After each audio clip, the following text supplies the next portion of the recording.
Il y a des souvenirs que beaucoup aimeraient effacer. Presque 50 ans après, le souvenir est encore là, âpre, surtout dans les pays concernés.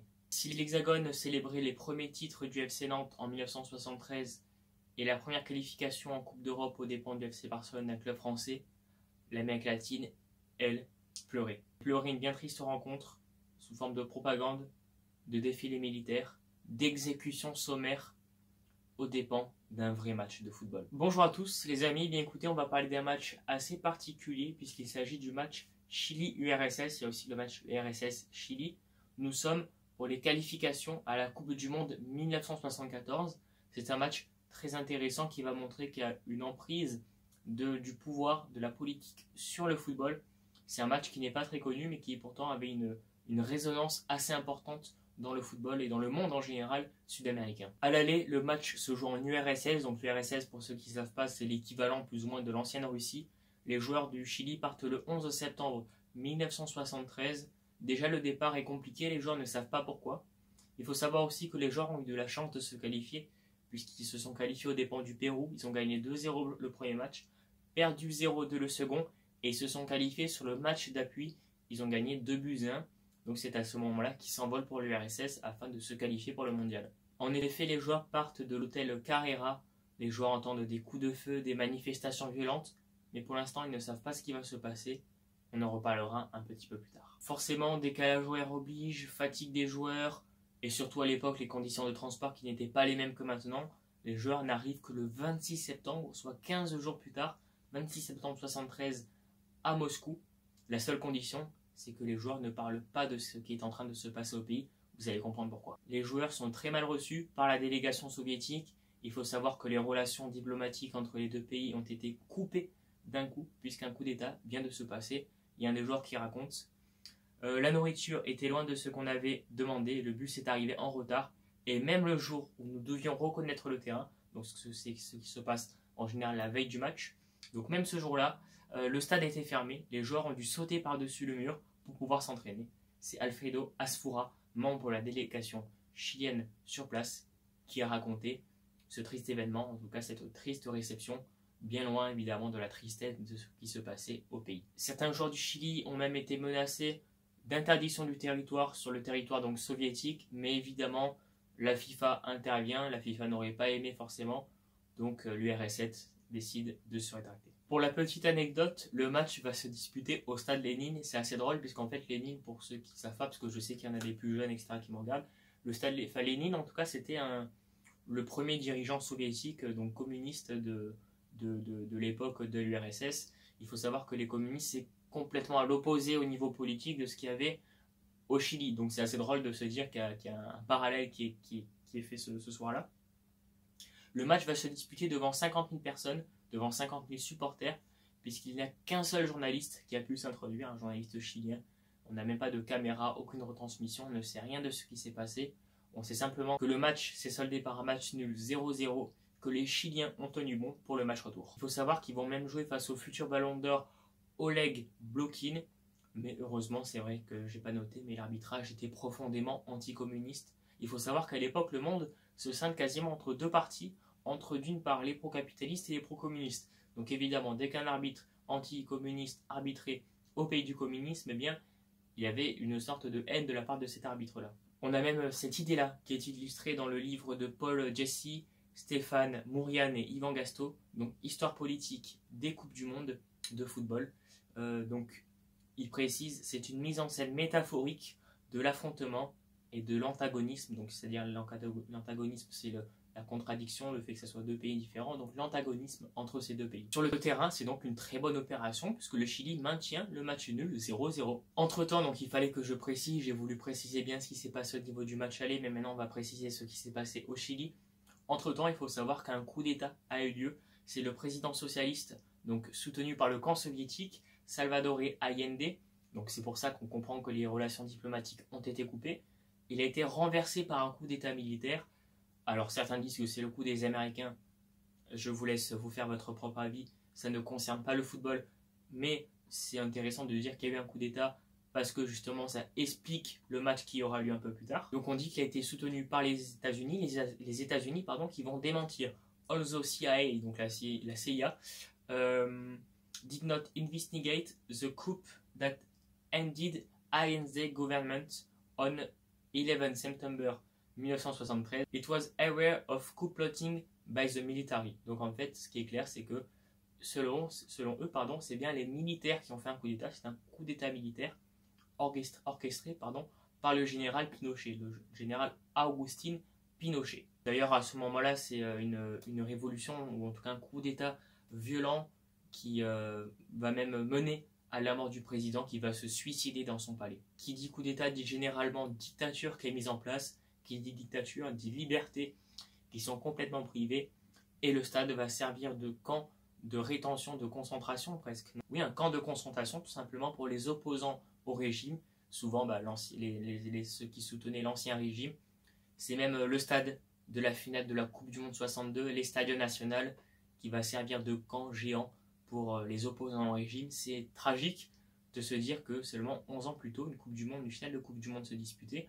C'est comme si dans un an, le stade de la Coupe du Monde 2010 devenait un camp de concentration pour des opposants à un régime sud-africain. Il faut savoir que le nombre d'opposants politiques est assez énorme. On compte rien que 5000 personnes le premier jour, et au total c'est même 40 000 prisonniers politiques qui vont passer par les stades nationaux. Ainsi, c'est là où on va revenir au football. L'URSS, qui était farouchement communiste, vous vous doutez bien, n'avait pas envie de jouer dans ce stade où tant de sang a été versé, le sang de leurs alliés entre guillemets communistes. Donc ils décident tout simplement de ne pas se rendre au match. C'est là que c'est intéressant justement, puisqu'on voit qu'il y a vraiment une relation très importante entre le diplomatique, voire le politique, et le football. L'URSS qui est quand même en train de jouer sa place pour une qualification à la Coupe du Monde en 1974, à une époque où le foot commence à encore plus se développer, où ça aurait pu être un outil de propagande. L'URSS décide carrément d'abandonner la compétition. Mais c'est pas fini, parce qu'il faut que la FIFA fasse une expertise, comprenne un peu ce qui se passe, pourquoi l'URSS ne veut pas venir. Ils vont donc envoyer Abilio de Almeida, qui est considéré comme proche de la dictature brésilienne qu'il avait à l'époque en place, qui est plus ou moins, en faisant des raccourcis, l'équivalent de la dictature chilienne. S'il y en a qui sont spécialistes, ne me dites pas tu te trompes, etc. Je fais assez gros parce que sinon ça risque d'être très long, etc. Mais c'était quelqu'un qui était plus ou moins proche de cette dictature-là.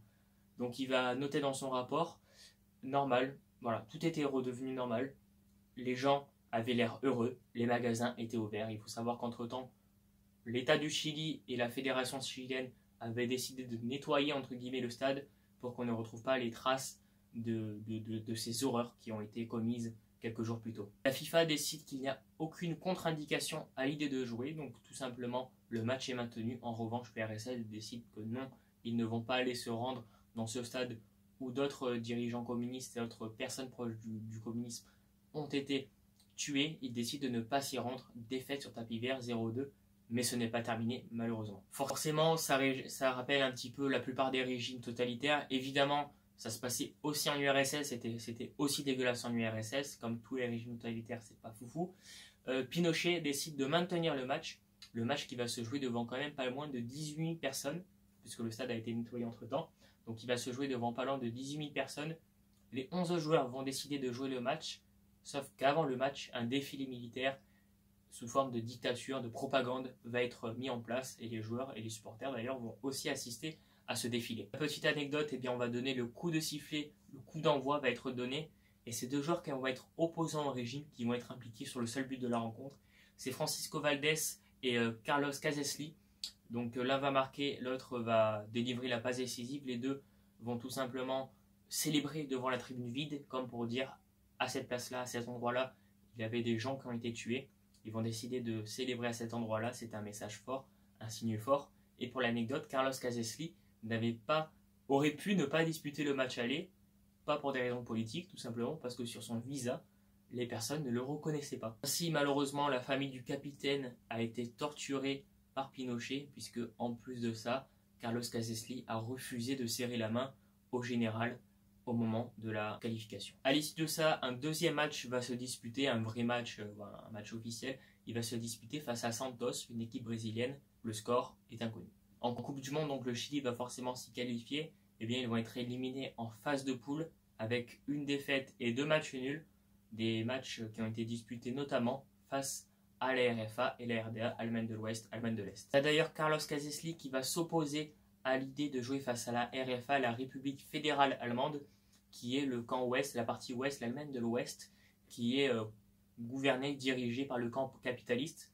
Vous savez comment il va faire? Eh bien, il va prendre un rouge lors du match précédent face à la RDA, République démocrate allemande, qui est soutenue à l'époque par l'URSS. D'ailleurs, la RFA, tout comme la Bulgarie et la Pologne, donc ça fait partie du camp de l'Ouest, cette partie de l'Est de l'Europe à l'époque qui était sous la main des Soviétiques, ils ont voulu ne pas disputer le mondial. Ça aurait fait un incident diplomatique énorme, parce que forcément, s'il n'y a que le monde capitaliste, entre guillemets, qui joue le mondial, ça aurait été un peu spécial, on va dire. Mais finalement, ils ont décidé de la disputer, et aucune de ces équipes n'est allée vraiment bien loin, au final. Voilà, j'espère que cette petite histoire vous aura plu. C'est une histoire un peu lourde, mais je trouve que c'est intéressant de comprendre un peu le parallèle qu'il y a entre le football et les relations diplomatiques. C'est très important, très intéressant, puisqu'on voit que du jour au lendemain, des relations diplomatiques qui sont à l'antagonisme complet, eh bien, ont bouleversé la face de la Coupe du Monde, parce que forcément, qualification Coupe du Monde, ça reste quand même la Coupe du Monde. On a quand même une nation aussi importante que l'URSS, avec des joueurs importants, avec le futur Ballon d'Or 75, qui est aussi à l'époque le pays le plus grand du monde en superficie, l'URSS qui va déclarer forfait, c'est quand même assez important. Et en parallèle, on découvre aussi ce qui se passe dans le régime chilien. Donc c'est très intéressant de comprendre ce parallèle-là. Évidemment, le but, c'est pas de prendre parti pour un camp ou dans l'autre, parce que pour moi, dans les deux cas, c'est pas forcément... voilà, c'est deux dictatures, donc c'est pas forcément sympathique. Mais voilà, je voulais raconter cette histoire. C'est quelque chose de méconnu, j'aime bien raconter tout ce qui est méconnu forcément, et j'espère que vous avez appris de nouvelles choses. J'essaie d'être le plus neutre possible. Si jamais vous voyez un manque de neutralité, dites-le moi, mais franchement, je reste le plus neutre possible. Je raconte simplement des faits, tout simplement des faits que je raconte. Après, mon avis, tout le monde s'en fout, et de toute manière, il n'est pas très intelligent ni très pertinent. Écoutez, j'espère que cette vidéo vous aura plu. On se retrouve très bientôt pour de nouvelles vidéos sur la chaîne, vendredi prochain, pour la suite d'une série, pourquoi pas, la suite de football et franquisme. Merci à tous, c'était Ben, et moi je vous dis ciao ciao.